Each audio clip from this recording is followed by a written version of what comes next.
Hi, everybody. This is Zen Honeycutt of Moms Across America. We're a national coalition of unstoppable moms, and our mission is to empower millions to educate themselves to, sorry, I'm getting distracted by the noise, empower millions to educate themselves about GMOs and toxins, to offer GMO-free and organic solutions, and by supporting local leadership, we're creating healthy communities together. So I really appreciate everybody being on today. I'm going to mute a few people. Somebody sounds like they're typing, and it just kind of throws me. Hang on a second. Okay, yeah. So I'm going to unmute you and then ask you to introduce yourselves because we have some people from all across the country. First of all, Alana, I already unmuted you. Go ahead. Hi, everybody. My name is Alana Stern, and I am from West Bloomfield, Michigan, which is a suburb of Detroit. Great. Thank you, Alana. And Jennifer. Hi, I'm Jen Kozik. I'm in a small town in Connecticut. Oxford, Connecticut, that just went Roundup free. Yep. Yes, it did. Awesome. Great. Thank you for being on, Jennifer. We're going to have you talk a little bit later, okay, about how you did that. Yep. And then Shelly, I think you muted yourself. I can't. There you go. Hi, everyone. I'm Shelly. I'm in Flagstaff, Arizona. Great. Thanks for being on. And Ann? Ann Temple. I am outside Milwaukee, Wisconsin. Great. Ann does our fabulous graphics. I've been working her to the bone this week. I don't know how many memes she's done, but a lot. So thank you. Do more. And we're going to do more. Yes. Awesome. And Isabel. Hi, everyone. I'm Isabel Minozzi from Roxbury, Connecticut. Great. Thank you for being on. Yes. And she also went to that meeting with Jennifer, which is fantastic. And Pam Larry, it's so awesome to see you. Can you introduce yourself? I'm trying. Okay. So, yes, my name's Pam, and it was really exciting when I opened up my email box and realized I had time, and so I'm happy I'm here. I'm in California, usually in Chico, and right now I'm in Santa Cruz. And right now you're where? In Santa Cruz. Santa Cruz. Okay. Awesome. And Pam Larry is basically Moms Across America's grandma. Like, she started Prop 37, and out of that birthed Moms Across America. So thank you so much for being on with us, Pam. It's a treat. Awesome. And I'm unmuting David now, which I think is actually Frankie. And Frankie doesn't usually talk, and we don't usually see her.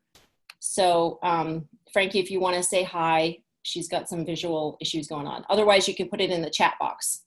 Okay, is that David that is actually probably Frankie from Detroit? Is that you? Yes, Frankie from Detroit. Hi, everybody, she says. Okay, and then Deanie. I've tried telling you. There you go. Thank you. Hi, I'm Deanie Schultz-Alva, and I live in Sierra Madre, California, which is outside of Los Angeles. Great. Thanks for being on, Deanie. And Randy, you're a new person to our group. Yeah, I'm butting in here. I get your emails and stuff. I've heard wonderful things about what you guys are doing. I'm one of the litigants on a case, one of the class action cases out in California. I know Jeffrey Smith and all these people. So I just want to check in and see what I might be able to do for you guys coming here in the near future. So I just want to keep track of what you guys are doing. So you're a lawyer?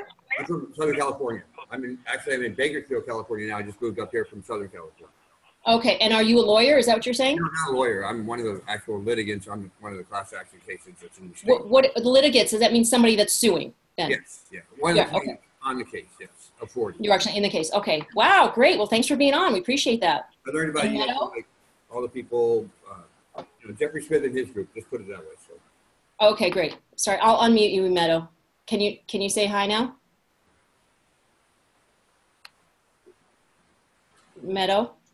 No, she's muted.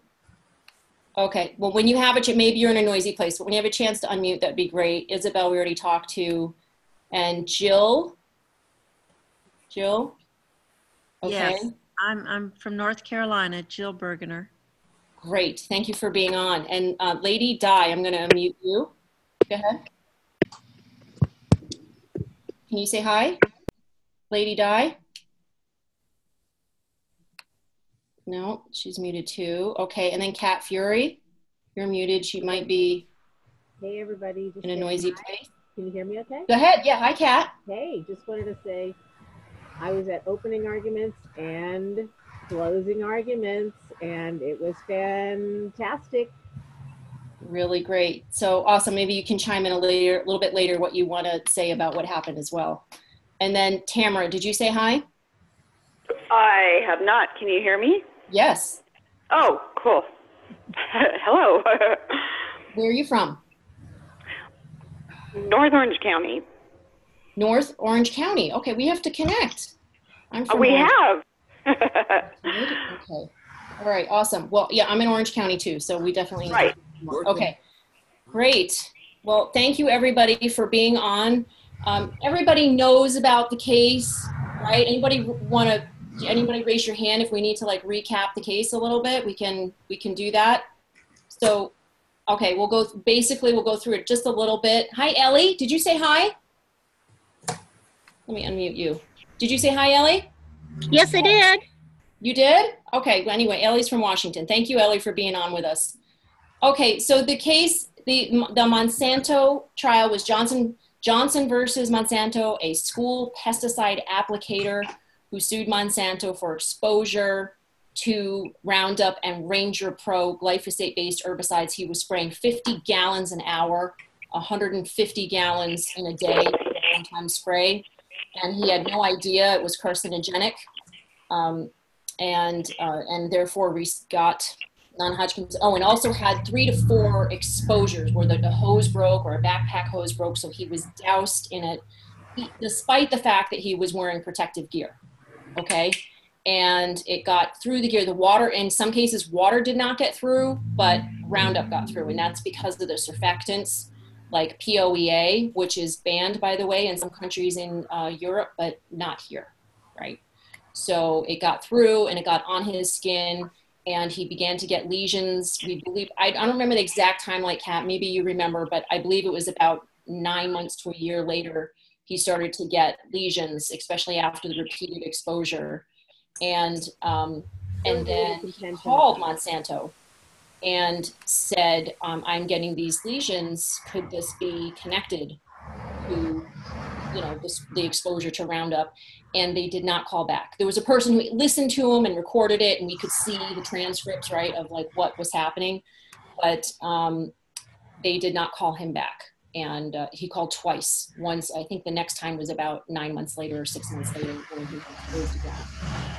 So, yeah, very concerning that, well, not concerning, it's horrible that they didn't call back, but we know why, because at that point in time, the International Agency for Research on Cancer knew that glyphosate was a probable carcinogen. In fact, they had been plotting and planning for over a year because they knew that the IARC was going to be assessing glyphosate. So there was an email that exposed the fact that they were preparing for that. And what were they going to say? And that they didn't really have a good chance. They knew they didn't have a good chance in that situation. And they were hiding it. So, around the same time, that's when Jess Rollins sent an email to the EPA saying, don't worry, I can squash this glyphosate review, in the US EPA. And if I do, I should get a medal, right? So they were clearly colluding. And the funny thing was that, hi, no, Natalie's not on. What's the link? It's in the calendar and it's in the email you sent out. Yeah. So that's my husband. Okay. So in fact, where was I? Collusion, right? Oh yes, in the collusion. So in the trial, we were watching this board that had, after the jury went into deliberation, they would post the documents on what was being filed by the other side. So of course they filed a mistrial because, in the closing statements, they claimed that one of the lawyers said something incorrect, right? And that was dismissed right away. And then they filed instructions to the jury, right? So this jury just sat through 7.5 weeks of this, first of all, baloney from the other side, right? And they didn't bring in one expert expert in person from Monsanto to look them in the eye and say, we did not know this was carcinogenic, it's not carcinogenic, all of that. They didn't bring in one employee from Monsanto to look them in the eye and to answer for this. And so then the jury goes to deliberate, And they send them this list of like 24 different instructions, which you could not read it and not get the feeling that they were still trying to argue their case, right? They were still giving them like, you can't grant punitive damages, which is basically like a punishment, right, against Monsanto for in consideration of any lobbying that Monsanto did to the EPA. Like basically, you're supposed to dismiss all those emails, the back and forth emails when we were lobbying the EPA, and not consider that in your punitive damages, right? That's just one example of the instructions they were giving the jury while they were, deliberating. And yeah, that list was in, it's in a link that I can ask Lisa posted. Lisa Guillermo posted it. It went directly to the case, and every 15 minutes it would update, right? So it would time out because they would post new things. But I don't think I posted that publicly. I just posted an image of it on my personal Facebook wall of how ridiculous it was. So, are those directions binding? Oh, just raise your hand, by the way, if you have a question. I just have people muted because when people clack, it's distracting for me. So if you want to raise hands and talk in person, please do, just raise your hand. I don't know if those directions were binding, but they made it very clear that they reserved the right to put forth, any instructions that they wanted to in the very beginning. Okay, Anne, I'm going to unmute you. Oh, go ahead. You're unmuted. I have the page up on Baum Hedlund's page with all the documents and all the closing arguments if you want me to put it up. Well, what he was specifically asking about was the instructions to the jury, especially somebody who's now going to be suing Monsanto. He would be very interested in seeing that. Do you have that? Remember Lisa posted on our Facebook message chat group? Oh, I'll look. Yeah, it goes directly to the court documents that have been filed. So the court has a website and it says these are the documents that have been filed. And so now, of course, it would be basically, archived or whatever. But then I just got the actual jury, all the different counts sent to me. Want the PDF and you can show it to everybody? Yeah, sure. Can you screen share? I can't, but I'll send it to you. You can. I'll send it in just a sec. Okay, or you can send it to Anne. You can CC Anne. It's sometimes a little easier for her to screen share. But yeah, so the opposition, they were just scrambling. They just kept repeating over and over again. There's overwhelming evidence, that glyphosate is safe and does not cause cancer. And oh, I have to share this one with you. It's really great, but I need to share the URL to invite people really quick because they're not able to get on. Okay. All right, great. So you're gonna love this one. So in the closing arguments, the other guy, his name is George Lombardi, the other lawyer. He looks kind of like Fred Rogers, but a little more assertive. Yeah, with the sweater and everything. And hi, Lori, our board president. Hi. Yay. Hi. Thank you. Yeah. So the George Lombardi says, counsel, meaning the plaintiff's counsel, Johnson's lawyer, right, cannot produce one regulatory agency that is asking for formulation testing, right? Because the issue was they kept saying glyphosate does not cause cancer all by itself, just glyphosate. But the plaintiff side was saying glyphosate herbicides, the final formulation is what got on him and is what caused the cancer, right? The final formulation. And so he said, counsel cannot find any regulatory agencies that are calling for formulation testing. They just don't do that. And there's a scientific reason for that.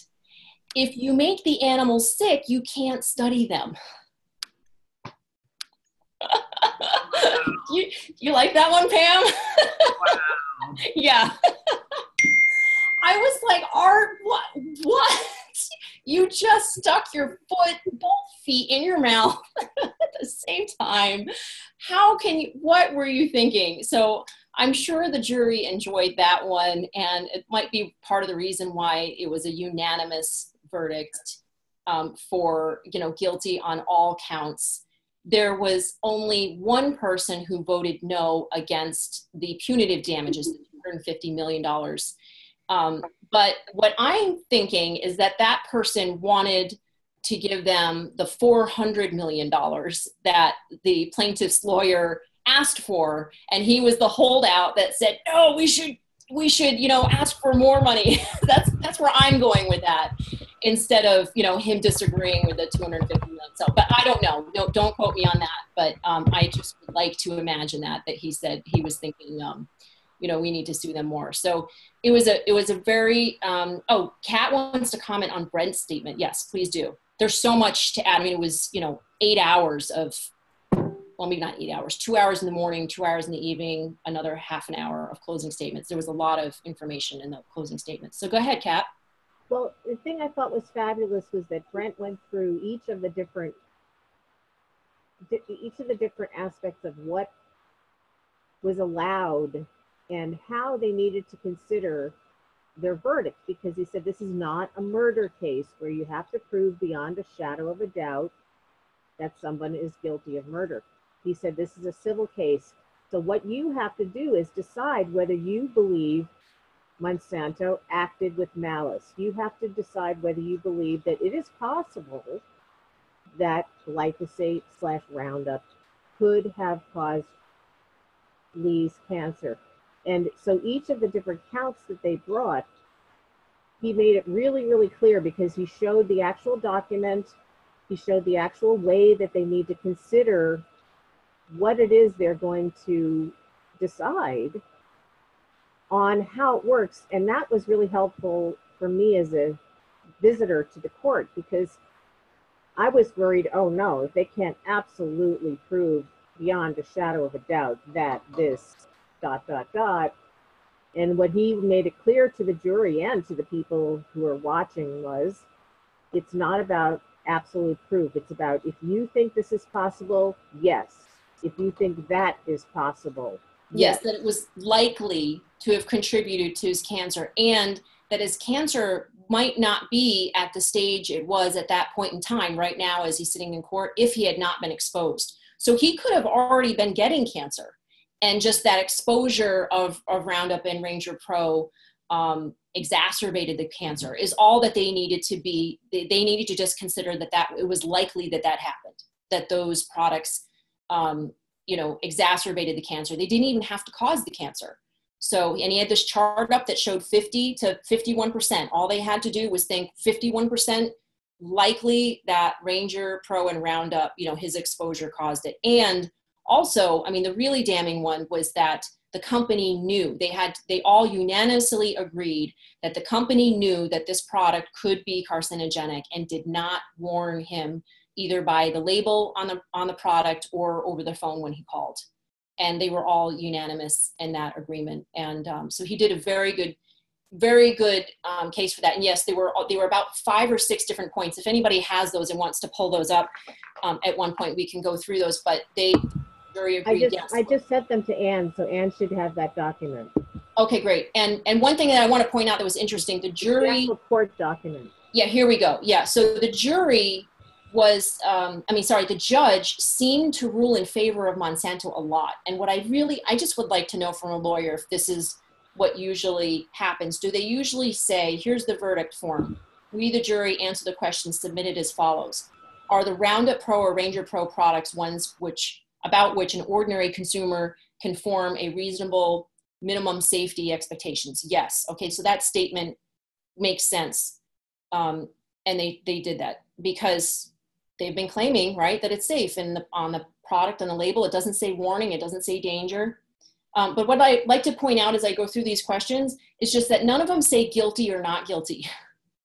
Usually you hear guilty somewhere in a trial, right? And the judge made the questions phrased in such a way so that, that there was no guilty or not guilty ever said. And also she ruled in favor of Monsanto a lot. For instance, she said that the lawyer could not mention that the California EPA put glyphosate on the Prop 65 carcinogen list in a court in California about whether or not glyphosate is a carcinogen. Total insanity. And they're like, well, because it's just not, you know, yeah, it's just not relevant or whatever. Yeah, they could not say the word GMO, you know, but I kind of understand that because it wasn't a case about spraying GMOs. It wasn't about corn. You know, he was spraying on the school property. But I don't know about whether or not she was bought. I have no concept of that. But I do know that she would have to be very careful about what she allowed in because they could easily file for a mistrial of certain things. You know, it lessened the chances of it being a mistrial if she was very strict about what was presented. I do know that. But okay, so did Roundup Pro or Ranger Pro fail to perform as safely as an ordinary consumer would have expected when used or misused in an intended or reasonably foreseeable way? And they said yes, that, you know, it did not perform as expected. And that means that they agreed that, okay, I can't see your chats right now. They agreed that it caused harm, right, which is one of the next questions. So let me see. Yeah, Kat pointed out that when the plaintiff's lawyer was arguing, she didn't look up from her desk. She just looked down. She wasn't looking up at all. When the defense lawyer was arguing, she looked up and she was looking at the jury and she was looking at him and she was staring at the jury like, are you getting this? She was looking at their faces. You know, there was just a very definite different kind of reaction from her. So, and maybe because, oh, the glyphosate Prop 65 thing, Pam says, isn't done, maybe she was protecting the case. So yeah, I could see there might be something legally because that case is not closed. She couldn't bring it up, but I don't believe that's what the defensive lawyer was saying. They were just saying that it wasn't relevant, you know, that it didn't pertain to the case. It would be confusing to the jurors and all that kind of stuff. Okay, so the next, was Roundup Pro or Ranger Pro design a substantial factor in causing harm to Mr. Johnson? Yes. So can you scroll down? Okay. And did Roundup Pro or Ranger Pro have potential risks that were known or knowable in light of scientific knowledge that was generally accepted in the scientific community at the time of their manufacture, distribution, or sale? Yes, because they showed studies that showed that the exposure to Roundup Pro and Ranger Pro on the skin of rats caused tumors. And so you're gonna love this one. So the lawyer says, is a rat study really going to prove that Roundup Pro or Ranger Pro caused Johnson's cancer? A rat study? No. Like, so he just tried to dismiss every single rat study or, you know, or mouse study that has ever been done to show safety of their own products. So when then he goes on the news, you know, an hour later and says, we have 800 studies to show the safety of glyphosate, you know, herbicide or glyphosate or herbicide. I don't even know if he says glyphosate herbicides. He probably only says glyphosate. How are we supposed to take those studies as valid when the majority of those are done on rats, right? It absolutely doesn't make any sense at all. So yeah, so did the potential risks of Roundup Pro or Ranger Pro present a substantial danger to persons using or misusing Roundup or Ranger Pro in an intended or reasonably foreseeable way? Yes, so the potential risks, yes. Present a substantial danger. So yes, they agreed to that. Would ordinary consumers have recognized the potential risks? No, everybody's clear about that. I mean, I remember when I was 12 years old, I told my dad to dump Roundup in the pond because he wanted me to pull the weeds out of the pond. And because I watched TV, right, and I saw Roundup is safe, you can even kill weeds with it, people in general think that it's safe. So that's another reason not to get mad at your neighbors or your dad if they're using it, okay? Because what they have seen shows them that Roundup is safe. So did Monsanto fail to adequately warn of the potential risks? Yes, absolutely. We've seen this over and over again. I mean, even the EPA knew back in 1983 that it was a probable carcinogen or likely carcinogen, one of those classifications, right? They listed it, and then I don't know if it was a couple months or within a year, they took it off. They took it down. And so they knew this, Monsanto knew this. It's absolutely ridiculous. Let me see. So then, was the lack of sufficient warnings a substantial factor in causing harm to Mr. Johnson. Yes, did Monsanto know, or should it have reasonably known, that Roundup Pro or Ranger Pro were dangerous or were likely to be dangerous when used or misused in a foreseeable, reasonable way? Yes. Let me see, somebody else is commenting. Yes, of course, where are those 800 studies? We don't know. Where do those so-called studies, were any of those so-called studies done on people? Okay, so let me address that for a little bit, David, because that's an important question. So there were 3 ways that the plaintiff's lawyer presented that a chemical can cause cancer. Okay, there's epidemiology, which is studies on humans, like surveys on humans. You know, let's take the urine of a bunch of farmers that have cancer or don't have cancer or whatever, like that kind of thing, right? And then there's the animal studies. My mind is blanking out on what they're called right now. Does anybody else remember the animal studies? Oh, toxicology. So the toxicology studies, those, by the way, are 4-day studies. They're 96 hours. That's it. And then there's the mechanism. So how that chemical functions. And that's just how it functions anywhere. Could be in animals, could be in humans, could be in the ocean, right? Like glyphosate functions as a chelator. And so that the way that it functions, the mechanism, is what Marion Copley addressed, God bless her soul, who has passed away from breast cancer, who worked in the EPA, on the EPA committee, the review committee for glyphosate. And she said to Jess Rollins, come on, you know that glyphosate, the way it functions basically, causes cancer in 14 different ways. Stop playing games, right? And so no, he said, I should win a medal if I can squash this, right? So the plaintiff's side, the defense's side only addressed the epidemiology, barely addressed the toxicology with the rats. You heard what I just said. He just tried to dismiss all of the toxicology studies with the rats and the mice. And then he didn't even address the mechanism.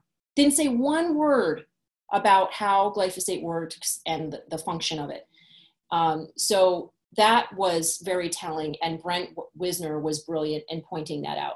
So the studies that they had also, by the way, on people, the epidemiology studies, the defense side tried to say, look, we've got all these people, many of them which you know, are prone to cancer or not prone to cancer, you know, that kind of thing. But what they did was they took a group of people who had been pesticide sprayers for years and didn't have cancer. So they basically cherry picked people that were healthy, right? And that might not have other autoimmune issues or I don't know, whatever, but they cherry picked certain people to do a survey on. And also they had a graph that showed, here's a bunch of different people that had health issues or didn't, that were healthy. And the plaintiff's side asked him, now, if it was sort of random, like some people got cancer and some didn't, and you know, we really couldn't blame it on Roundup, wouldn't there be some people on this side and some people on that side? Like, wouldn't there show, you know, a random sort of placing? And they said yes. Even the defense's guy said yes. There wouldn't be everybody over on one side, right? As the healthy group. So they even showed that the pool that they drew from definitely could have been, you know, more on the bias side and not a fair representation of the population, right? Which they've been known to do. Even Evangelos Valiantos from the book Poison Spring, which is awesome, said that he saw that they would scrape the dead mice out, you know, dump them out from the study and leave the healthy ones in, and then they would only report the results based on the healthy ones. So yeah, good point. Thank you for asking about who the studies were done on and all that. And they don't do studies, by the way, on people. Like I went to the EPA, I asked them and I said, you don't have any studies showing that glyphosate is safe. And they said, we have hundreds of studies. I said, not on humans, you don't. And they said, well, of course not. It's not ethical to test pesticides on humans. And I said, well, if it's not ethical to test pesticides on humans, how is it ethical to allow it in our food and in our breast milk? That doesn't make any sense. And you know, they had no answer for me. So, okay, so let me see what else, any other comments here? Well, I can't get to them all right now, but let me just get through the questions. And that's on the thing here, and I'll get back to the chats. Okay, so did Monsanto know, or should it reasonably known that glyphosate would cause cancer? Yes. Or that users would not realize the danger. Right, yes. And did Monsanto fail to adequately warn of danger or instruct on the safe use of Roundup Pro or Ranger Pro? Yes. And so let me now get back to the questions, because I think those are all the questions. No? Was that, there's more? Okay. Would a reasonable manufacturer, distributor, or seller under the same or similar circumstances have warned of the danger or instructed the safe use of Roundup Pro or Ranger Pro? They said yes. Was Monsanto's failure to warn a substantial factor in the causing of harm to Mr. Johnson? Yes, that's a very big question. And what are Mr. Johnson's damages? And so they gave these amounts. 819, 1.43 million, 4 million, 33 million, and punitive damages. You can scroll down. Did you find clear and convincing evidence that Monsanto acted with malice or oppression in the conduct upon which you base your findings of liability in favor of Mr. Johnson? And they said yes. And if you want to scroll down a little bit more, then you can see that how much they awarded, $250 million. So all of that added up to 289 million. 289.2 million. Okay, and you can, there you go. Yeah, very good. So, yeah, excellent job on behalf of the jury. And yeah, and you know, Kat and people are saying like, this is, thanks. Oh, Anne, Pam already left. Thank you, Anne. Pam, I wanted to get her to talk a little bit, but I was going through this too fast. Okay. So, yeah, so this really is it for glyphosate. There's no arguing that it's safe. Of course, they're going to say legally it is safe. They're going to defend their position, but you know, we really can't defend this anymore. And can we deduce that the sellers of Roundup also don't know the risks? Oh, yeah, because they're reading the same label that we did. Yeah, just like the grocery stores that sell cigarettes, right? They weren't told that they were unsafe. So are the sellers now complicit if they sell it? That's a good question. You know, we have a petition out right now to Home Depot and Lowe's and Costco. We're asking them to remove it from the market because it's not properly labeled. It was supposed to be labeled July 7th, 2018, because it was placed on the Prop 65 list. Monsanto sued, which I think would have been nice to hear in court, right? And had the judge agree with them that they did not have to label. And so for the first time in 30 years of policy, right, that they don't have to label the product that has been deemed a carcinogen. So I would say we can hold anyone accountable who sells it or uses it, food manufacturers and towns, Isabel, and we can petition them to take it off the shelves. And right now, things don't need to be labeled because the case has not finished with the California EPA. And by the way, that's only the California EPA, that's not federal. So it would really behoove us to find some legislators that would be interested in making it a federal law that they're labeled, or even better yet, I would just say go for a ban. I mean, why mess around with having this product on the shelves and label it? I would say go for a ban. And they're going to argue with that. So, you know, likely what it would come down to is like a 3-year phase out or something like that, like Europe is doing, you know. But right now, by the way, good news out in the EU, I just got off I had a long chat with my friend in the UK yesterday. There's a big store called Home Base, which has announced that they are reconsidering the sales of Roundup. So they're taking another look at whether or not they should be selling Roundup. And the equivalent of Greenpeace in the EU, or maybe it is Greenpeace, I had notes, but I don't remember where these are right now. They're actually, yeah, so Greenpeace is going after the equivalent of the EPA in the EU to remove Roundup off the shelves now. So they're using this case as a reason to request to take Roundup off the shelves in the EU everywhere. So even David says, or Frankie says, even garden hoses are labeled as toxic in California, if not elsewhere.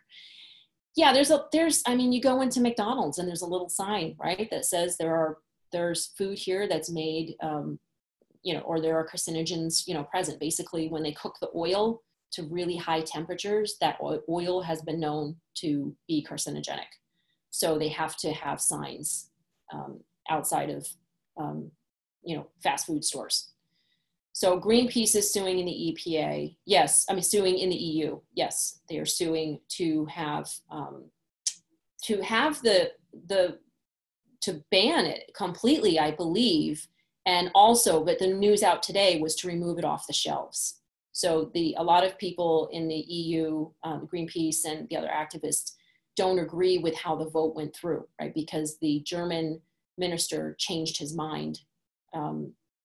The German environmental chancellor changed his mind at the last minute, was clearly influenced, and voted against the way that the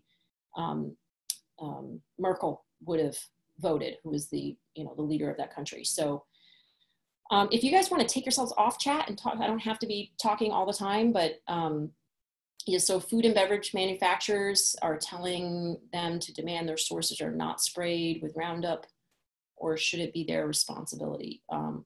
She says, I feel like calling food and beverage manufacturers and telling them to demand that their sources are not sprayed with Roundup. Yes, that is their responsibility. If I made a private label product line one time, I had a whole line called Zen's Purple Garden, and I had a private label, and they made the product, but it was my responsibility for what was in it, really, because my name was on it, right? My company's name was on it. So you can say to them, and I told them, no, I don't want parabens, right? I didn't want any parabens. I don't want phenyloxyethanol. You guys have to find something else. And so if cosmetic manufacturers can do that, or private labels can do that, then food manufacturers can do that too. So they can say that it would be gone. So wouldn't that mean taking all food containing glyphosate off the shelves? No. So there would not be all foods off the shelves. There would definitely be a phase out period. There would be like a 2 year or 3 year phase out period for any type of federal regulations that are gonna happen. They're not gonna just ban it right away. I mean, they may with like chlorpyrifos, like that chemical, they may do something like a 60-day thing if they, I mean, it would behoove them to, it would be great, but with food containing it, they can't, it's not logical for them just to remove all the food off the shelves. There wouldn't be any food on the shelves. So they would probably do something like a 2 or 3 year phase out, because it takes time to get the seeds. It takes time to, I mean, think about it. 80% of GMOs are engineered to withstand Roundup. 80%. Why do you think we went after Roundup? So that was part of the deal, right? You get rid of glyphosate and Roundup, you can get rid of GMOs. And so but in order to do that, the farmers have to have other seeds to help, I mean, to plant. So they need time, they need a whole growing season, right? Or they need to order those seeds, there needs to be a whole growing season, then they plant it. So there's a 2 year lag time just for sourcing the seeds. So there will need to be time for this to happen. So yes, and most people don't have any idea that they are being poisoned. Yes. And I think Food Babe is on this, but I haven't seen her comment on glyphosate in a long time. So you guys can ask her. I don't know.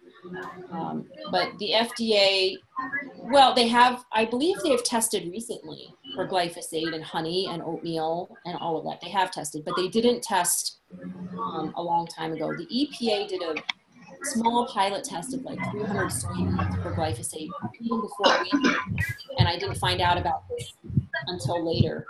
But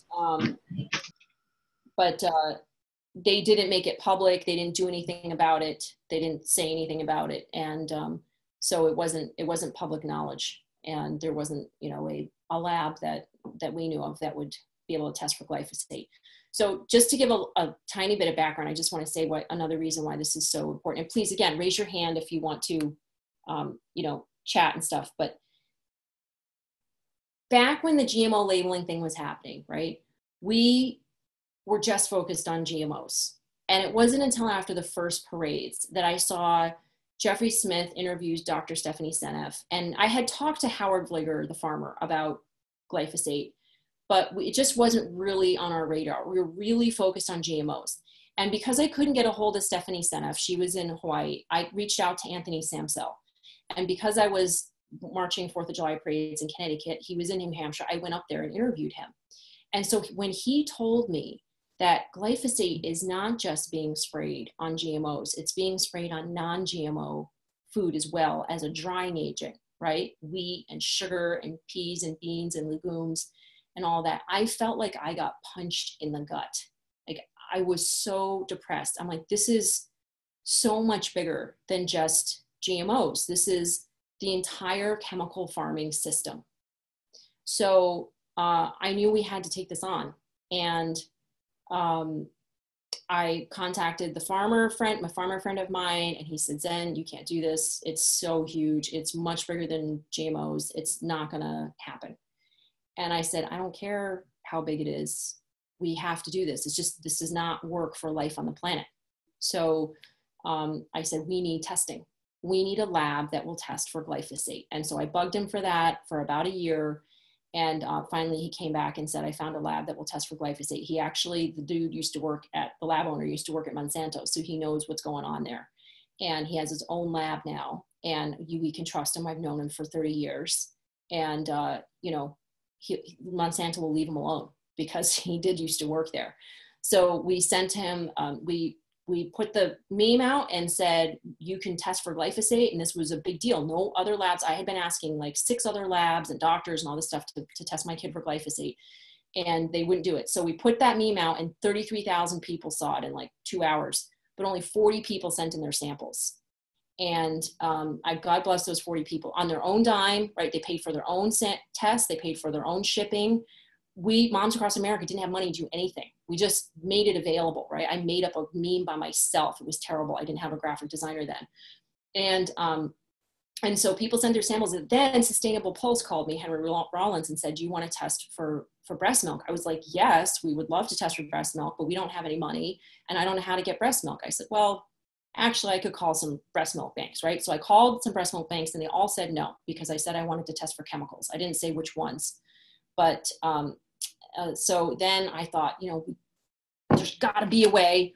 What do you think? Is testing just 10? What if I could get 10 women to do this?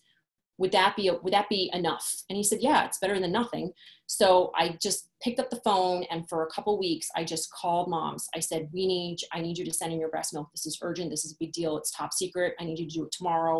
We have this deadline because we had already, you know, started testing for the urine and the food. I mean, urine and the tap water. And I wanted to put all the results out at the same time, right? So I had a deadline, and I said, this is urgent.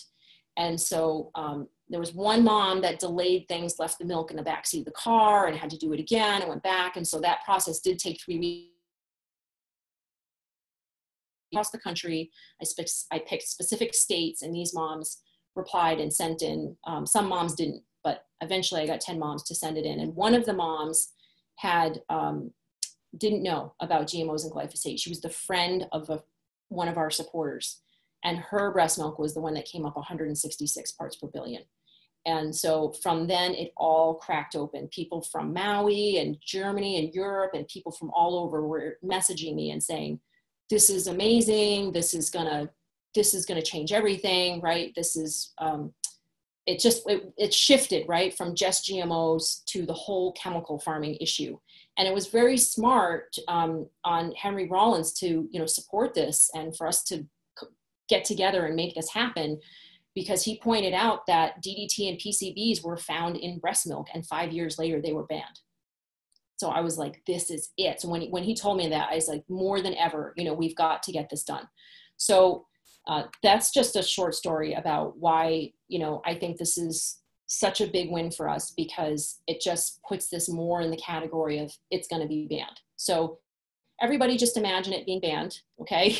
and envision that and pray on that. And you're all frozen to me right now. I can't see you. There's not a great connection, but okay, I'm going to look back at your comments.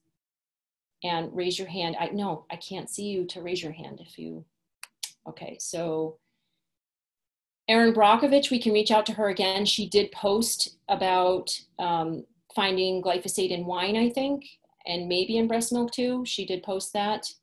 Daryl Hannah and Neil Young went to the trial. Yes. Isabel is going to contact everybody.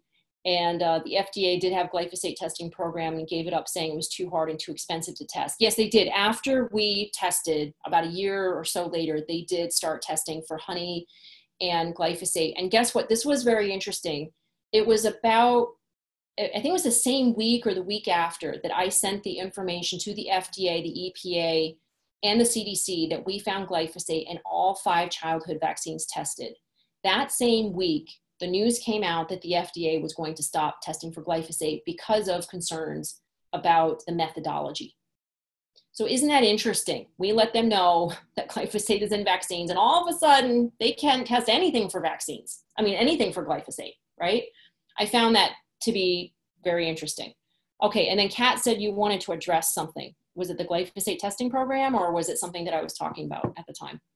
Well, you were kind of talking about the evolution of where you pulled into this chemical. And you and I had this conversation a while back, but ever since I started doing my own research on it, the common denominator with everything was glyphosate, glyphosate, glyphosate, glyphosate. And so I was thinking, when we were so unsuccessful with the labeling in New York, first in California, then in New York, then Connecticut got it, but it had about 500 caveats, and then, all these states were, making little bits of progress. I kept just thinking, we just have to get rid of this chemical. And the other thing I was thinking too is the fossil fuel industry keeps ignoring us. And if we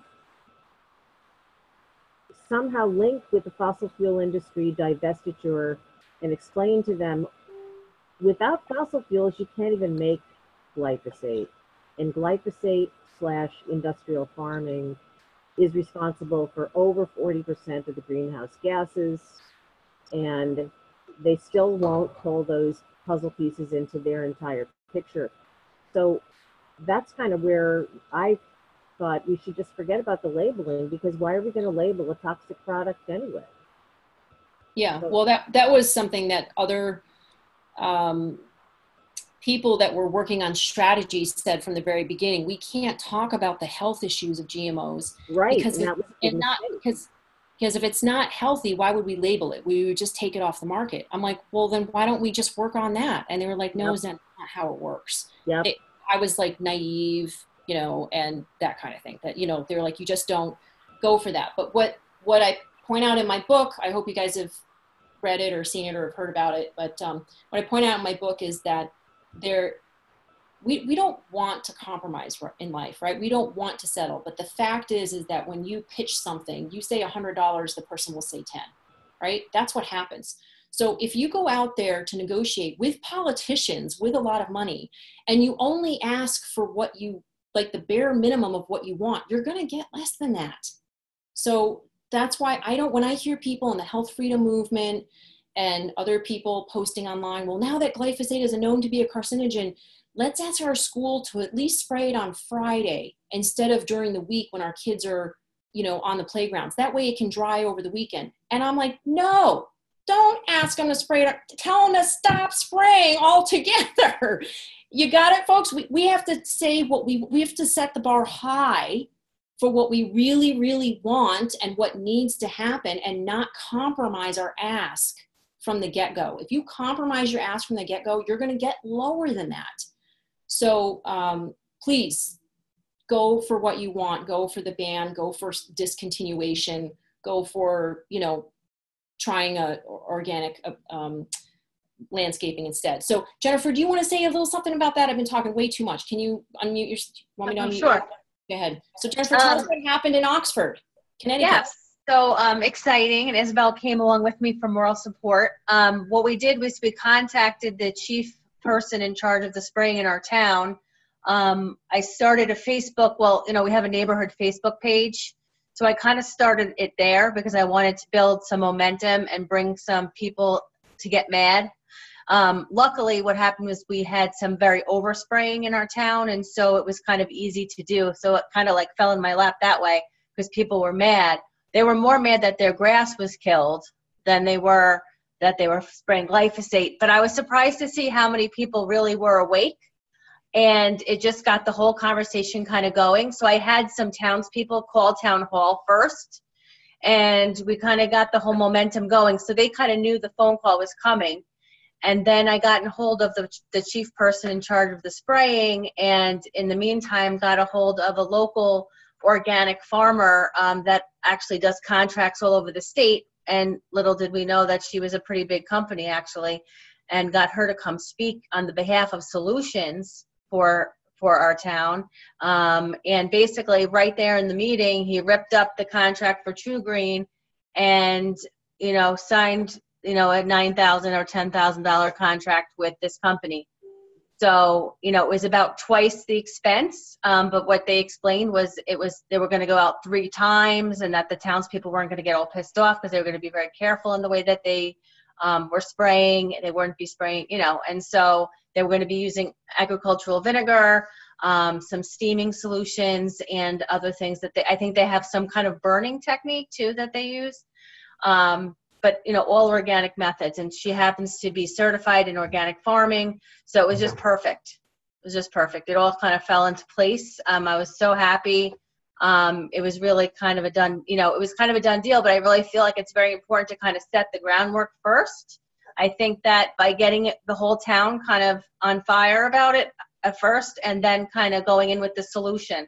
I think sometimes, people are quick to act on it if there is actually a solution. There's a lot of complaining that goes along, and nobody was bringing a solution. And, a very simple guy, wants to do the right thing by our town, actually has chickens and livestock. And so when he heard about this, he was like, wow, I had no idea. So I think sometimes these people in very high positions really have no idea. And I think when you bring the evidence to them, you bring the studies to them. We didn't even have to do that. I mean, I think because my husband and I were on the phone with this guy, Wayne, from the town, a week or 2 before the meeting. So he already had a pretty good idea where we were going. But luckily my husband made the first phone call, and then we were on our way. So. Yeah. That is fantastic. And it does help to have a man on board with you that for some yes, they tend to be, the city managers tend to be men, the landscapers tend to be men. It does help to have that support. You don't have to, but it does help. And my husband's a lot less emotional than I am. He could tell somebody to go to hell, but in a very nice way. And so, so it was very helpful actually not to be emotional, right? It was just kind of matter of fact. Here are the facts. And it did help for a couple people to call town hall ahead of time. I think they don't want the bad press either. And of course, when we got done with the meeting, they said, could we do a press release?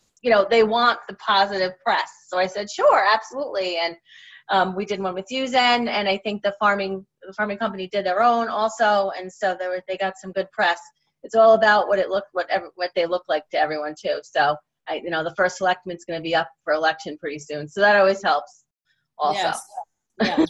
We were very happy.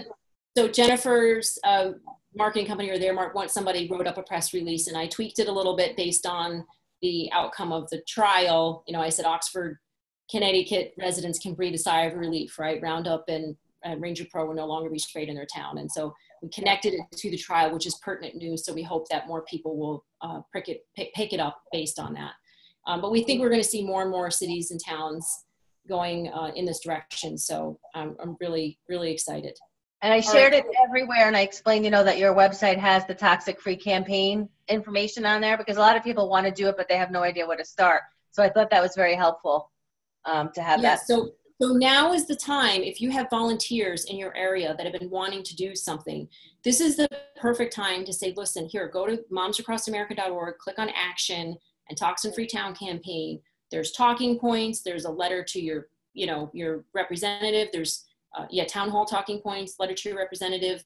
There's the court case press release, in case you want to send the press release to your city managers, to the landscapers. There's 10 alternatives to Roundup written up by the lawyers who sued Monsanto. So that it's kind of a 2-for-1, because you don't want to say, we're going to sue you, but if you present a document, made by a lawyer, I mean, we collaborated too. I added pictures and I added a few more alternatives, but you know, they wrote the bulk of the document. So it's a very well written document, and makes a lot of sense. And so it's got pictures and everything. And so please do feel free to use any of that material on there. Email us if you have something to add. You absolutely can do it. Look, 2 moms, 1 meeting, 1 open-minded city manager, right? And a husband who supported you, and you got your whole town to go organic. Really fantastic job, Jennifer. Everybody, good job. Right, Jennifer. Yeah, awesome. Okay, so Randy was on, but it looks like he dropped off. I just want to read what he said to you guys.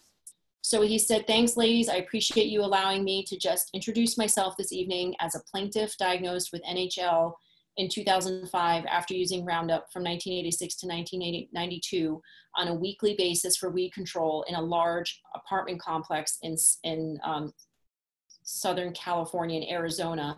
I am represented by almost the same team of attorneys, and Mr. Weisner will lead, I'm sure, if necessary. Our case is also in front of the same judge with a hearing date in October. But with Friday's huge ruling, who knows what's next? I know you all seem to keep very current, just as I am, in keeping up with all of your wonderful efforts. I'll be in touch soon via this weekly meeting, and look forward to helping organize groups like yours in any effort to be rid of glyphosate. And that's exactly my intention in the near future. Glyphosate causes cancer and a host of other yet to be determined diseases, I'm sure. Never doubt it. Pulling heads from the sand is my goal, as this has to stop.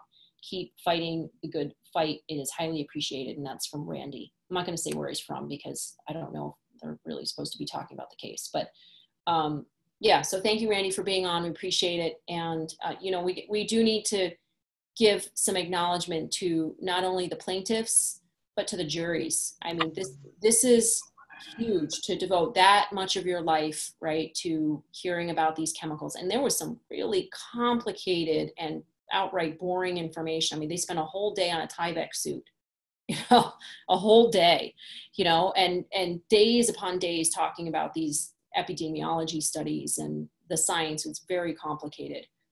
So these people really did a service to humanity by devoting their time. And these plaintiffs as well, they're going to have to sit through, you know, hours of court time and go through all their documents and dig up medical records. I mean, it's not going to be a whole lot of fun for them, but winning will be. So that will be great. There are farmers online that keep refuting the desiccating use of glyphosate, and they're so adamant. Yes, because it's useful for them, because it does dry out the product. I understand why they're going to protect it, but you can always type back the press release that the Canadian Wheat Growers Association put out, where they Keep It Clean campaign. So they are saying that, and one of the main reasons is because Italy doesn't want to buy the wheat from Canada, because the consumers in Italy don't want to eat pasta or pizza or bread made with glyphosate sprayed wheat. So the consumers are running the show now, folks, and they are saying we don't want it. So Italy's saying we won't buy it. And then the growers in Canada are saying, okay, we won't spray it. So it's happening. And all you need to do is give them that information to say, look, you know, I understand it's useful for you to spray it, but look what the impact might be. The impact might be that you may not be able to sell your crops. You may have a harder time selling your crops. In Australia now, the barley mill handler, the main barley mill handler in Western Australia, is segregating barley that's sprayed with glyphosate from barley that's not sprayed with glyphosate. What does that mean? There is a preference, or at least some preference, right, for barley that's not sprayed with glyphosate. And barley is used in beer. So pretty soon, Aussies are going to be able to say cheers to beer with no weed killer in it, right? And so there's a growing movement. An oat mill in northern United States or Canada, somewhere around the border there, is no longer accepting oats sprayed with glyphosate. And oats has some of the highest residues. But you know why? They put in their press statement that they put out They didn't say it was because of the health concerns. They said that's debatable, the IARC, cancer health concerns. And of course they couldn't admit to that, because if they admitted that they were stopping spraying glyphosate as a drying agent on oats because of carcinogenic effects, then they could be liable for the previous spraying, right? Or they would not be liable, but they might be partially responsible. So instead they said the reason why they're not accepting oats sprayed with glyphosate is because it breaks down the oat. So the quality of the oat is not as high if it's sprayed with glyphosate. So what does that tell us about possible testing?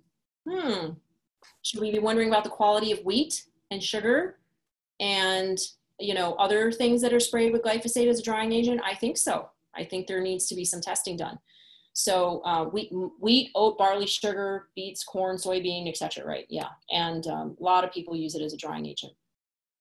So that's where we think the first place that it's going to stop is as a drying agent, because those crops are not engineered to withstand it. They don't need it in order to grow the crop. They think they need it in order to harvest it, but they really don't. I mean, for thousands of years, people have harvested wheat without drying it with a glyphosate. It's a glyphosate as a drying agent. So Jill is saying there's a synergistic effect between glyphosate and aluminum in vaccines. It's devastating to children. Dr. Seneff has done some good work in this area. Yes, and we have found glyphosate in vaccines. So, yes, absolutely. Every store you go into, we should be mentioning, why are you still selling that product? Don't you know it was just deemed a carcinogen? And right, we should mention that. So everywhere you go, that would be a great thing to do. So Kat thinks we should go after the California Department of Education. And that's interesting. I haven't thought of that. And so Kat, do you want to unmute yourself and say a little bit more about that? Is she still with us? Not Kat Fury, a different Kat. No? Okay. Well, I'll have to ponder that one, Kat. If you're Hi. Yeah, there. Can you hear me? Yes, go ahead. Okay. So the reason why I think it's a hot time to go is because this originated in a school, school grounds. Mm-hmm. So this has been my biggest argument. Well, my biggest fight is recognizing that the California Department of Agriculture is in charge of the pesticide use at schools. But the problem is that, like, I don't know if I've told you guys this before, but the California Department of Agriculture, any county agriculture website you go to, they don't specifically state that they're worried about the schools or the students, but they're the ones through the California Department of Pesticide Regulation who is supposed to be in charge of monitoring or, coming in if there's any violations of pesticide use. They're the ones who are supposed to be doing that. But the problem is they're held accountable to the chemical companies, not necessarily the schools. So I think in order to have to cut all that out, because I'm having a problem trying to get anybody to, not out here in Hemet. They're done using Roundup out here in Hemet, by the way. Yay! But throughout the entire state, I just don't think we should try to go after small school boards or school districts anymore because of this particular case. And if we could just go after, maybe ask the school superintendent, the newest coming in superintendent, what their position is, or if maybe we can ask the California Department of Education to codify it in their rules that they'll just use a non-toxic they'll go with non-toxic land management because of this specific case. I think maybe that's a good place to go, to the top. And I think that's very smart. So you're saying the California Department of Education will send down the rules to the rest of the schools, is what you're saying, yes. All the school boards. Well, yes. You're thinking big. I love it. That's great.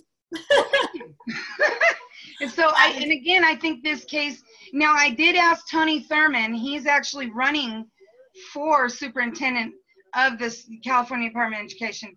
However, he didn't give me a good answer. I didn't appreciate his answer. So I'm going to try to start pressuring and asking these candidates who are going for superintendent, obviously, because they'll be the best ones to be the, they'll be the biggest influence. I think if we start asking the new candidates what their position is, and then show them the actual case and what happened with Monsanto and the fact that it originated in a school, and the fact that, you know, the California Department of Education is lucky that they got away with being held responsible for this, because in a way they employed him. So I don't, you know, I just see that maybe it would be a good idea if we probably went straight to the California Department of Education or this newest superintendent and ask them maybe if we can find a way to codify it in the rules for the entire school district. And I also want to include, you know, Native American schools, and I think they also, and private schools and in-home childcare, they're all exempt as far as I know from the Healthy Schools Act, but I think it would be a good idea to try to go after them as well, because it's a big deal. There's a lot of private schools and things like that that are using, you know, Roundup, and childcare centers and things like that that aren't necessarily covered under the California Department of Education. So I would like to get to them as well. So now superintendents, do you mean superintendents for each school, or superintendents for the California Department of Education school? Okay, so you're talking about writing one letter going to 2 people and getting a bunch of people to sign it, or just sending it and on behalf of a bunch of organizations? Well, I know that a Voice for Choice, I don't know if you guys know about this organization, but a Voice for Choice is already formulating a letter. Yes, we've signed it. Yeah. Okay. So there, I don't know if this letter, I haven't seen it just yet, but I'd like to see it and see if that would be it. But I believe they wanted to go after every actual school district, but that's a lot of school districts. And so maybe my idea is just go straight to the California Department of Education and bypass all the individual school districts instead, because again, like I said, there's a lot of school districts. You guys all know that. So it might be a better idea to probably go straight to the California Department of Education. And again, they're going to be voting on a new school superintendent, and maybe finding out what the candidates' positions are. Right. Well, I think that's a great idea. And if you want to draft a letter, we can work on it. Yeah. Okay, and I do, I'm also going to send you guys, or you, the letter that Tony Thurman, he's actually running for California school superintendent, what they wrote me back when I asked them what their position was on Roundup. Okay, so you're going to be getting this information out on what he says, what his response is? I'm going to give that to you, because I'll send it to you. Okay, great. Okay. All right. So we're on it, and you can do this in your state too, folks, right? Washington Department of Education, Connecticut, Wisconsin. Yeah. So, and we can make that letter available on our website as well under Toxin Free Town campaign once we finalize it, okay? And put it on Moms Across America letterhead, and you guys can use it. So that's great. So I'm sure it's way over 6. It's 6:12. We usually go until sometimes about 6:15. Anybody else have anything they want to say? I'm sorry that Pam had to go. She started Prop 37, was like my hero, and so I'm so grateful that she had the gumption to do something she had no idea about how to do. You know, she just started researching ballot initiative, and yeah, it was lovely for her to be on the call. Let me see, anybody else want to say something? Lori? Hi. Yeah. Hi. Sorry, I had to keep myself muted through the thing. There's a lot going on here. Anyway, my husband just walked in the door, and so he heard the tail end of this. Wade's on our side so much. Anyway, so he was saying that if we do, I mean, I agreed that we should go straight to the top, but he made a good point about that, and that's that then this decision would hinge on just a couple of people. So either we need to make it extremely public, you know, when we send it out, that so that everybody's apprised of what's going on, or, you know, we need to rethink this. Good point. Okay.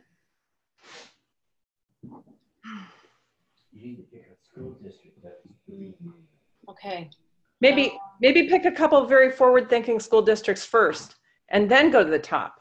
Like get them on our side first, and then go after like just very forward-thinking. Well, that's what lobbyists do, right? They go to the top, they take them out to a lobster dinner.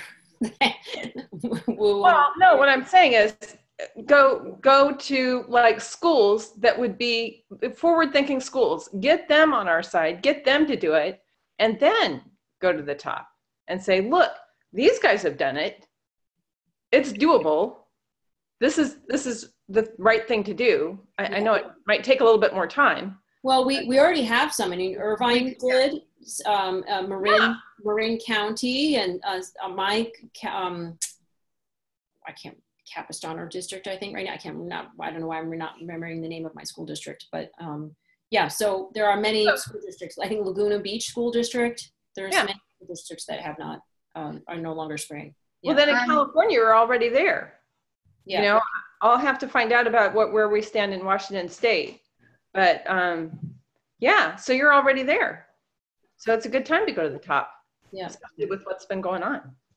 Yeah. Just make sure that you show them, you know, these school districts have done this already.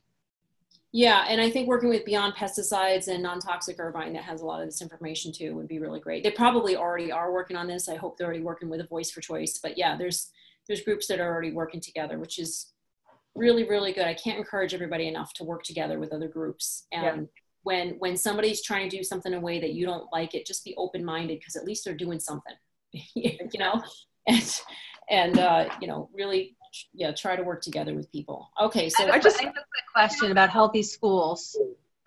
Go ahead. Quick question about healthy schools. So I know in my school district, they don't allow like any kind of like chemical cleaning supplies at all. It's like green only cleaning supplies. So is that included in like this? Are they still spraying glyphosate? I just assumed they weren't in the schools. I think in Connecticut, I think they're not allowed to spray at the schools. There's like a playgrounds and schools they can't. Yeah, you had a law passed. Right? Yeah, that's what I thought. 9 or 8 or something that doesn't allow pesticides in daycares, preschools, right, elementary schools. Okay. It doesn't include high schools, but okay. Yeah, you already have it. You know, I had an idea as you were saying the word healthy schools. I think moms across America should have an award. For healthy schools, at least a certificate. Maybe not like we have these plaques that we give out. They cost like $80 though, but at least a certificate, right? That you can buy a nice frame for. So if they meet the parameters of a healthy school, right? They don't spray glyphosate and toxic herbicides, and they have the cleaners in the school are you know, safe. Don't you think that would be nice to put some parameters together? Absolutely. Maybe they'll ask you to help with that, Jennifer. No, I like it. I like it. I mean, like 3 bullet points, right? They do this, this, and this, and they are a certified healthy school by Moms Across America. We give them an award. We do a press release. You know, we make a big deal of it. I think that would be fun. They get to hang that plaque in their hallway, and right? Yep. And then we have to work on the school food, but that's a whole other. Oh. Yeah. So maybe we should say healthy school environment. Right. And then there's an extra award, healthy school extraordinaire or whatever, for schools that have organic and non-GMO food. Yeah. So yeah, I like it. I like it though. That's very good. Okay. And all right, let's see. Let's say thank you to the stellar legal team. If you look in the chat box, please, if you haven't signed it, please thank the legal team. Please sign the petition to get stuff off the shelves.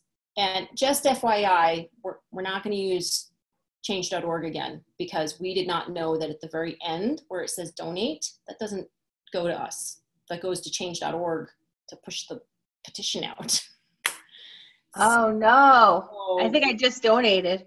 Oh, well, thank you. It does get the petition out further. They said with every $10, they push it out to 1,000 more people. So, all right, so 5,000 people just. Yeah, thank you very much. So it does get it out, but you know, people could be under the impression that the money could be going to Moms Across America, and I don't like that they don't word it that way. So, but I do appreciate that people are signing it, and it's important to sign it. And I just want to give you a heads up about the, you know, the financial stuff.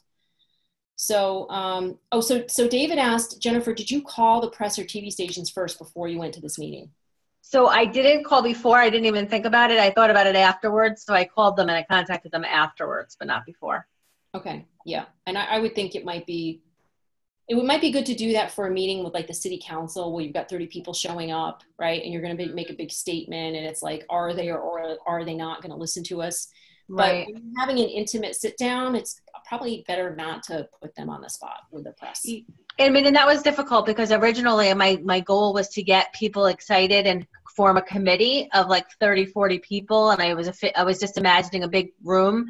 But then when they kind of were starting to think, well, maybe this would be a good idea if we bring solutions. After talking to the professionals about it, we said, we don't want to hit them over the head if they're going to say yes, right? So we don't want to go in with the idea that they're going to say no.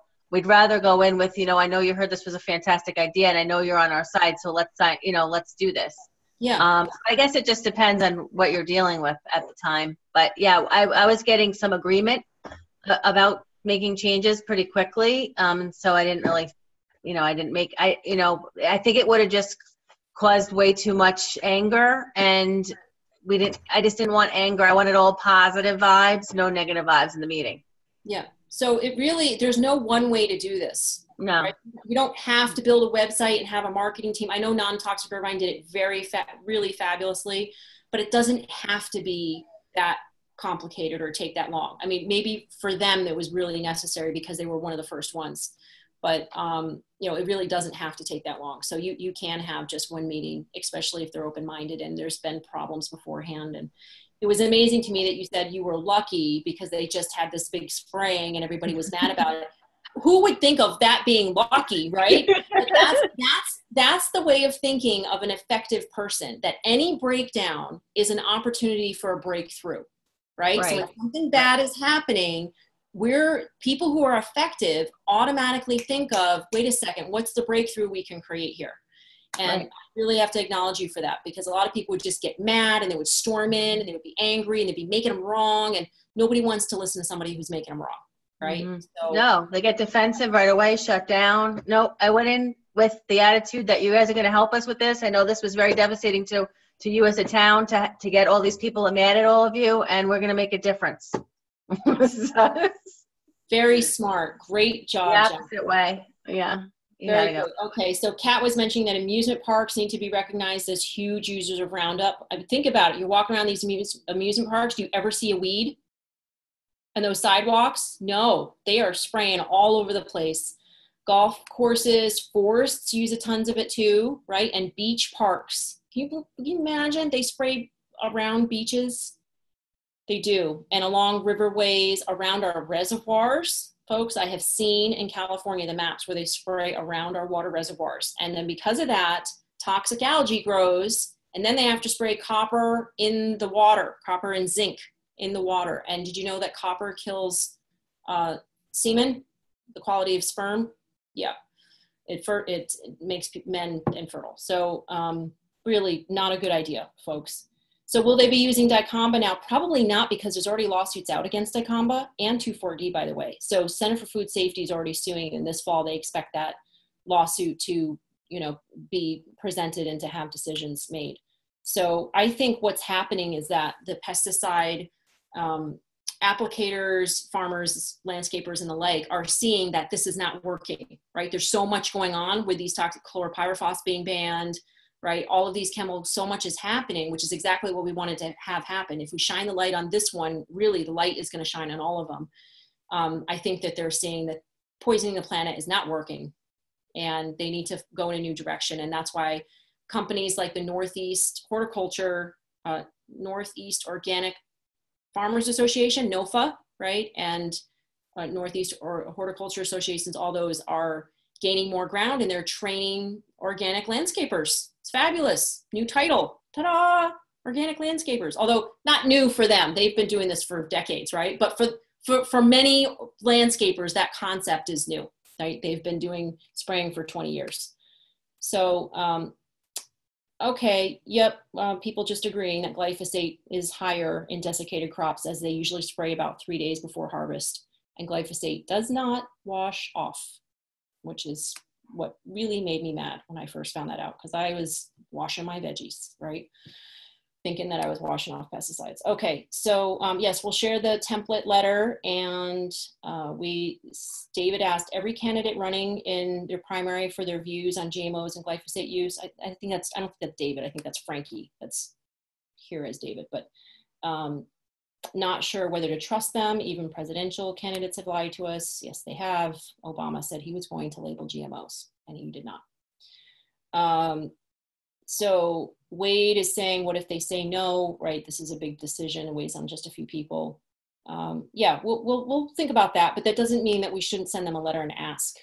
I don't think that the California Department of Ed can mandate that people use certain chemicals, like that they have to use certain chemicals. We'll have to look into that, right? So yeah, of course we don't want them to say, yes, you have to use glyphosate, which would be really ridiculous after this. But what would be really nice if they said you can't use glyphosate, right? So that would be great. I know my school across the street stopped using after I showed him genetic roulette. He didn't believe a word about Monsanto and GMOs, but he believed the pesticide thing. So he stopped using Roundup. So school principals can make that decision. They can decide what's sprayed at their own school. Okay, well, we should get going. There's a lot of comments here, but yes, we should have organic cleaning, organic food, and organic land management at a healthy school. That's a great idea. Great ideas, everyone. Thank you, Nanette. Will this be on our website? Will this be on their website? I want to do something here. Jennifer, so she's talking to Jennifer. Will this be on their website? I want to do, oh, in Oxford, Connecticut. So in Oxford, Connecticut, do you think they'll put, like, we are now a Roundup free town or an organic land management town? Do you think they'll put a little? So I'm not sure. I mean, I contacted Patch and a couple of the local whatevers. I'm not really sure. I know it made the round. Your press release, though, went around all the Facebook neighborhood sites, as thousands of our members or our residents are there. So they all read it. Great. So that's kind of how, you know, of course, I think the social media piece of it is huge. But you can go on your website or actually on my website, wherever the, you know, and check out the press release or print it out. Yeah, we put it on Moms Across America as well. And we sent it out to, I think, about 2,000 reporters across the country. And we specifically picked Connecticut as well, Hartford. So we have a program that we can do that. So if anybody wants to do a press release about something, I just need you to write it up, because I need all the names of the players, you know, who, what, when, how, why, and just be open to me tweaking it a little bit so that we can get the most amount of coverage if we can. But okay, well, it was fabulous to see you ladies, and thank you very much. Everybody. If we could do something about sound quality, we could have you all unmuted all the time, but it just, something happens with clicking and clacking and it gets a little crazy, but it's great to see you. So wait, and we didn't get to say, Olive, where are you from? She's unmuted, unmute. And Jessica, okay, everybody else got to say hi. Okay, well, great to see you, everybody. Thank you very much for being on. And I just, can we just say congratulate, like, yay, one more time to all. Yay! Everybody working so hard for passing out flyers. I'm so excited. You know, like Lori she headed up or supported 14 parades in Washington for GMO labeling. You know, amazing. Great job, Lori. And just all of you for marching parades, passing out flyers, like Ellie and Lori going to grocery store, passing in information. Every single one of you made a difference. This case wouldn't have resounded this much if people didn't know about glyphosate and Roundup, right? The media wouldn't have. Yeah, you know what I was thinking? What? I was thinking that, you know, maybe some of the jury members might have seen some of our information, and that might have helped in their decisions. So they might have, but they were not able to say, right, that they were biased. I would have been on the jury going, "What's a GMO?" Yeah, but I don't think they would have allowed you in. I think Monsanto knows that you've been to their shareholder shaking shit up. So I don't think you would have been allowed. But yeah, there were some, God bless the jurors. Thank you so much to the jurors for making that decision. That was really, didn't they restore your faith in humanity? Yes, and Zen, I know you have been feeling a little deflated with all of these labeling laws and stuff not happening, and so I'm so glad. Yes, I know. This will restore your excitement about help you continue, because I know I need those kind of boosts every once in a while too to keep going. We all needed this. Yes, we did, because it feels like an uphill battle constantly. Yeah, this is so huge because it's not just Monsanto. Every single chemical company out there is going, what are we going to do now? And all the GMO growers, 80% of GMOs engineered to withstand glyphosate. What are they going to do now? They're going to have to actually make some changes. And that's what we came out to do, to transform the food industry, not just to have GMO labeling. They have to go back to the art of real farming. That's what they have to do. Yeah, they have to stop chemical farming and use regenerative agriculture instead. Thank you, Unstoppable. We are being unstoppable about that. We are transforming the food industry. And I used Rosie the Riveter because she stepped up in a time, right, when to do something that she normally would not have done. Women were not working in factories back then. So we are stepping up now to transform the food supply and do something we normally would not do. And so, yeah, I appreciate you bringing that up. All right, well, I love you guys. Thank you so much for being on the call. Take care. We'll see you next time. Bye-bye.